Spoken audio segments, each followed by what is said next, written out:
BBC Community Arts Awards are very difficult to win.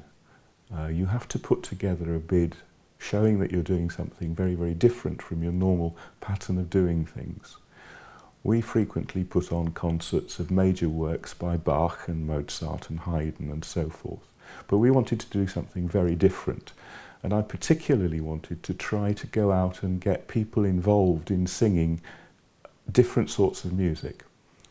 I wanted people who sang to step slightly outside their comfort zone. I wanted to see if we could get different types of choirs to work together. So there are many choirs in Southampton, in and around Southampton, who perform all sorts of different types of music.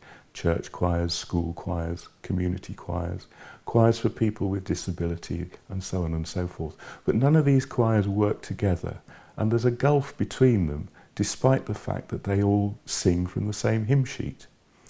So my plan was to propose to the BBC that a single work was commissioned to bring these groups together. We were very fortunate because the BBC liked the proposal. A few years ago, I had the good fortune to start teaching with Peter. He came and did some teaching at Southampton College. And in one of the classes that we taught together, another member of staff involved had persuaded me, very much against my better judgment really, to give a lecture on a choral work that I'd written some years ago, which I then did. And this particular piece involved a large choral society and a youth choir. And at the end of the lesson, Peter said to me, he said, "I've been looking for something that involves more than one choir to do with Southampton Choral Society. And I think this could be the piece that we do." In the event, that actual piece wasn't done by Southampton Choral Society, but obviously this stayed in the back of Peter's mind. So when this idea for a commission came up, obviously he must have thought of my name again. We originally thought we might use an international opera star as our main soloist. And the person that we considered was particularly well known for singing spirituals. That was where we began our thinking about the type of work that we were going to have. I think my wife suggested slavery, I'm not sure, I can't remember now. And then at that point there was, what do you do beyond just idea of slavery as a vague notion? And I needed a text preparing, and she suggested to me that I contact Alexander Rhodes, who's the son of a colleague of mine at college. Alexander did some research into the history of slavery and found 5 court cases that took place in the 18th century. Now these court cases followed on one after the other and slowly led more and more to the legal position of being able to abolish this abhorrent practice.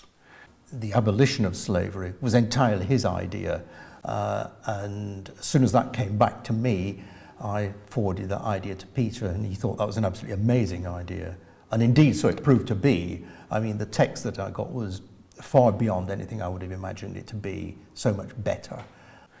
In some senses, I was a little uncertain about whether we could ask school children in particular to sing some of these words. There are things about boiling somebody to death in a pot. There are lines about flaying somebody's skin off them. But we decided that these were phrases that were represented, that were said in court. Therefore they were true, and therefore we had to preserve the truth. I used a baritone soloist because I was presented with the fact that they wanted to have a baritone singer in it as a soloist. We worked with Joseph Padfield, the bass baritone soloist, a year ago, and the concert that he sang in, I was really struck by the quality of his voice. I also found an extraordinary thing, that I have a tremendous amount of empathy with him, and it meant that when we were rehearsing the work, I hardly had to ask him to change anything that he was doing because he was already there. He's got a tremendously powerful voice and was able to put across the drama of the work incredibly well.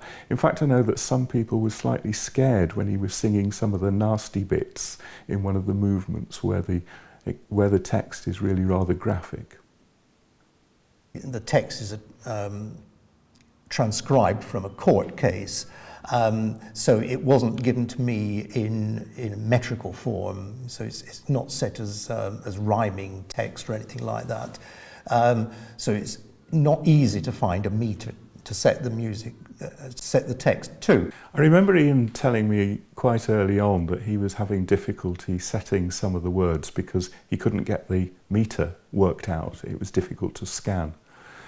So the way in which he did it was to produce probably the most difficult score I've ever had to work on in my life. It's unbelievably complicated for a conductor.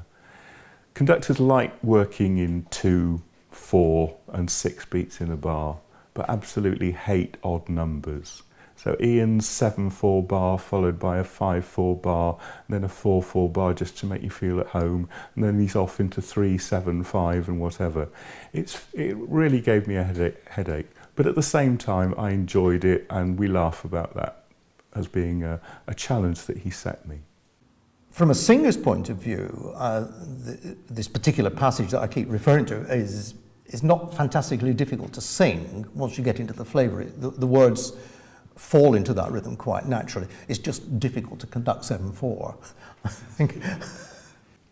I've long been a fan of drumming from Africa as a style. And the idea of bringing in a group of djembe players was something right from the very beginning that I wanted to do. It wasn't initially going to be djembe drums. There was a different suggestion, but both Peter and myself thought that the djembe drums of the various suggestions was the best option. One important matter about that was the way in which we worked with Hampshire Music Service and Dan Priest, who's the tutor of the drummers. What I didn't want was to have the djembe group just simply playing as an add-on to the piece Freedom. And Dan very kindly looked at the score of the work, and we talked about some of the rhythmic motifs that were in it. So we actually based the drum improvisations on some of Ian's rhythms. Initially, they were going to do 4 improvisations, one between each movement. And I thought that would perhaps be a little bit predictable and possibly just a little bit too much. So in the end, we decided there'd be improvisation between movements 1 and 2, between movements 4 and 5, and a third improvisation in the middle of the third movement. So there's a place where the music just stops. But the timing of the way they sort of came in and the length of those improvisations was entirely the work of the leader of the djembe group, and it worked magnificently well, I felt. Another part of the project was to think about the way in which music has effects on people's health. It's something that I'm always pleased to do, is to talk about the benefits of singing just for somebody who is in good health. But the benefits for people who aren't in good health are also extremely considerable. We were delighted to welcome into the project the Choral Chanters, which is a group of people who have Parkinson's as well as their carers. It was an astonishing thing to work with them and to see how they triumphed over adversity. It was a real privilege to work with them. The message of freedom is strong and it's unequivocal. So we're very proud that we've managed to put this together.